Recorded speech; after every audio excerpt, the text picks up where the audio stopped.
بسم اللہ الرحمن الرحیم وبہ نستعین اما بعد اعوذ باللہ من الشیطان الرجیم بسم اللہ الرحمن الرحیم یا ایہا الذین آمنوا اذا قمتم الى الصلاة فاغسلوا وجوہکم وایدیکم الى المرافق وامسحوا برؤوسکم وارجلکم الى الکعبین صدق اللہ العظیم۔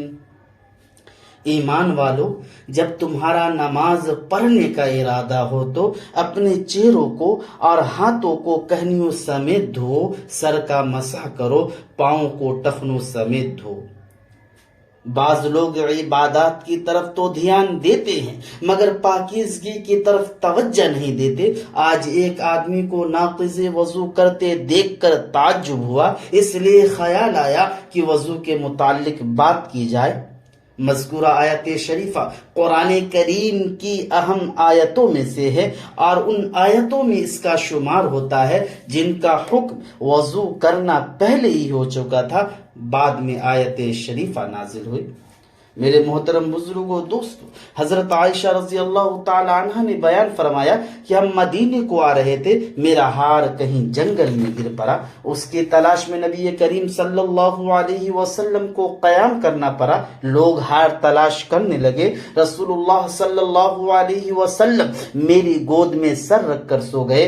اتنے میں ابو بکر آئے اور میرے مکے مارنے لگے اور فرمانے لگے، تو نے ایک ہار کے لیے لوگوں کو روک رکھا ہے۔ کچھ دیر کے بعد رسول اللہ صلی اللہ علیہ وسلم بیدار ہو گئے اور صبح کی نماز کا وقت ہو گیا۔ وضو کے لیے پانی تلاش کیا گیا مگر پانی نہیں ملا۔ اس پر یہ آیت نازل ہوئی اور آیت کے آخر میں تیمم کرنے کی اجازت دی گئی۔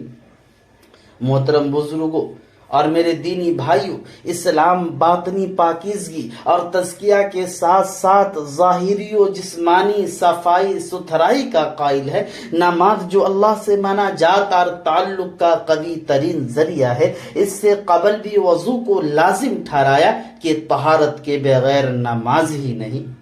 اس آیت شریفہ میں ارکان وضو کی تعلیم دی گئی ہے۔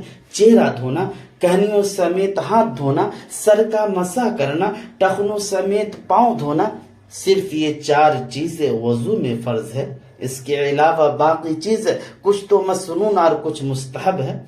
محترم حضرات، لوگوں کے دلوں میں عبادات کی تو اہمیت ہے، اسی کی طرف دھیان دیتے ہیں، اس کا اہتمام بھی کرتے ہیں، مگر طہارت و پاکیزگی کی طرف وہ توجہ نہیں جو ہونی چاہیے تھی۔ حالانکہ بعض احادیث میں طہارت کو آدھا ایمان بتایا گیا ہے اور حدیث شریف کی بعض بڑی بڑی کتابیں جیسے ابو داؤد شریف، ترمذی شریف وغیرہ طہارت کے بیان سے شروع ہوتی ہے۔ نیز حساب و کتاب کا آغاز بھی طہارت و پاکیزگی سے ہی کیا جائے گا۔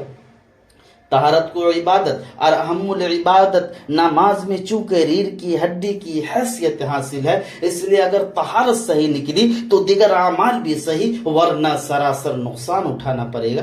ابو العالیہ جیسے علماء کا بیان تو یہ ہے، بندہ کا سب سے پہلے پاکی و طہارت کا حساب لیا جائے گا۔ اگر پاکی صفائی اچھی رہی، حساب اچھا رہا تو نماز بھی اچھی رہے گی، اگر نماز اچھی رہی تو دیگر اعمال بھی نماز کی طرح اچھے رہیں گے۔ میرے محترم بزرگوں دوستو، وضو اتنا مبارک عمل ہے، اس کی برکت سے ایک نماز سے دوسری نماز تک کے تمام گناہ معاف ہو جاتے ہیں۔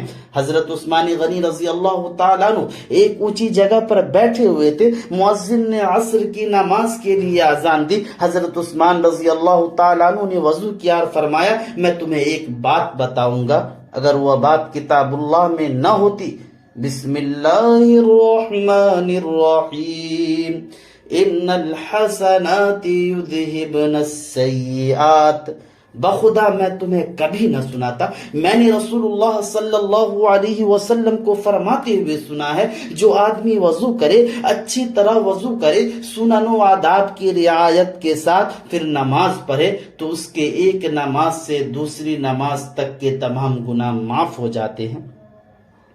وضو تو ایک ایسا مبارک عمل ہے، اس کی برکت سے مسجد میں جانے والے کا ہر قدم گناہ کی معافی اور نیکی کا ذریعہ بن جاتا ہے۔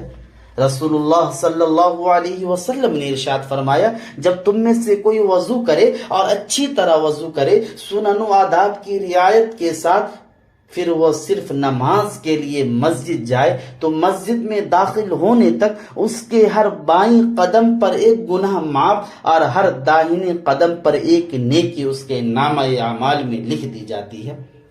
میرے محترم بزرگوں، دوستوں اور دینی بھائیوں، نبی کریم صلی اللہ علیہ وسلم نے ارشاد فرمایا جس نے اچھی طرح وضو کی پھر 2 رکعت قلبی توجہ اور اتنی یکسوئی سے پڑھی کہ اس میں کوئی بھول چوک نہیں ہوئی تو اس کے پچھلے تمام گناہ معاف ہو جاتے ہیں۔ نبی کریم صلی اللہ علیہ وسلم نے ارشاد فرمایا کیا میں تمہیں ایسی چیز نہ بتاؤں جس سے گناہ معاف اور درجات بلند ہوتے ہیں؟ صحابہ نے عرض کیا ضرور بتائیں۔ فرمایا وضو کرنا، جس وقت وضو کرنا طبیعت کو ناگوار ہو، مثلا سخت سردی یا بیماری کے وقت، اس وقت خوب اچھی طرح وضو کرنا، بکثرت مسجدوں میں آنا جانا، ایک نماز پڑھنے کے بعد دوسری نماز کے انتظار میں رہنا، یعنی نماز سے بے فکر نہ ہونا۔ عاصم بن سفیان ثقفی بیان کرتے ہیں انہوں نے غزوۃ السلاسل میں شرکت کی، دشمن ہاتھ نہ لگا، یہ مورچہ پر ڈٹے رہے۔ واپسی میں حضرت معاویہ رضی اللہ تعالیٰ عنہ کے پاس پہنچے تو اس وقت ان کے پاس حضرت ابو ایوب انصاری رضی اللہ تعالیٰ عنہ اور حضرت عقبہ بن عامر رضی اللہ تعالیٰ عنہ موجود تھے۔ عاصم نے پوچھا ابو ایوب اس لڑائی میں دشمن سے تو مقابلہ نہ ہو سکا مگر ہمیں یہ بات بتائی گئی ہے کہ 4 مسجدوں یعنی مسجد حرام، مسجد نبوی، مسجد اقصی اور مسجد قباء میں جو نماز پڑھ لے اس کے گناہ معاف ہو جاتے ہیں۔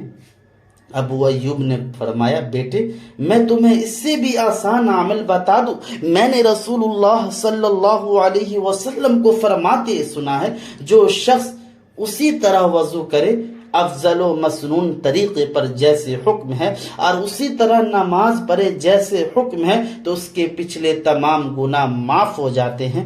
عقبہ اسی طرح ہے نا؟ فرمایا ہاں۔ محترم حضرات، وضو کرتے وقت پانی جن اعضاء تک پہنچتا ہے ان کے گناہ تو معاف ہوتے ہی ہیں، ان اعضاء کے گناہ بھی معاف ہو جاتے ہیں جہاں تک پانی نہیں پہنچتا۔ سبحان اللہ۔ حضرت ابو ہریرہ رضی اللہ تعالیٰ عنہ سے روایت ہے کہ رسول اللہ صلی اللہ علیہ وسلم نے فرمایا جب مسلم بندہ وضو کرتا ہے، اپنا چہرہ دھوتا ہے، اس کے چہرے کے تمام گناہ پانی کے ساتھ یا پانی کے آخری قطرے کے ساتھ دھل جاتے ہیں، حتیٰ کہ آنکھوں کے گناہ بھی، اور وہ گناہوں سے بالکل پاک صاف ہو جاتا ہے۔ حضرت عثمان رضی اللہ تعالیٰ عنہ نے وضو کیا اور فرمایا میں نے رسول اللہ صلی اللہ علیہ وسلم کو اسی طرح وضو کرتے دیکھا، پھر آپ صلی اللہ علیہ وسلم نے فرمایا جو شخص اس طرح وضو کرے تو اس شخص کے پچھلے تمام گناہ معاف ہو جاتے ہیں، پھر اس کا نماز پڑھنا، مسجد میں جانا مزید اجر و ثواب کا باعث ہے۔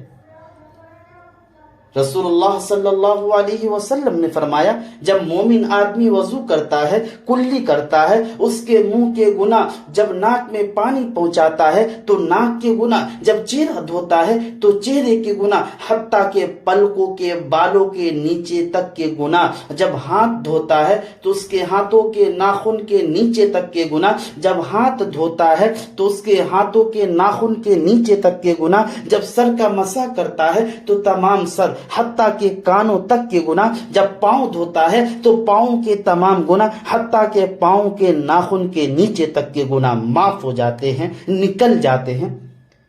پھر اس آدمی کا مسجد جانا، وہاں نماز پڑھنا، یہ مزید فضیلت، اجر و ثواب کا باعث ہے۔